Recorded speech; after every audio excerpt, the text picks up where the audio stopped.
tandaan niyo po ito. Nakakamatay ang pakikipag-away. Amen? Tandaan natin, ang mundo ay salamin lang ng ating puso, ng ating isip. Mag-ingat ka pag nagkaroon ka ng galit sa iyong isip at puso.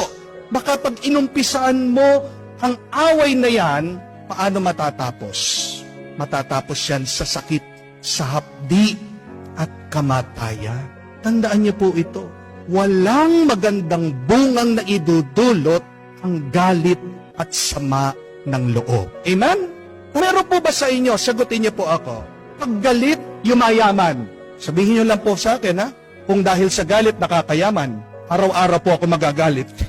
Wala pong taong yumayaman at umaangat sa buhay, umaasenso dahil galit na galit. Dahil meron siyang sama ng loob. Amen?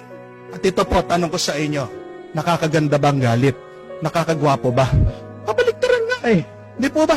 Napaggalit ka, tingnan mo yung itsura ng tao. Kumukulubot ang kanyang balat. Nakasimangot.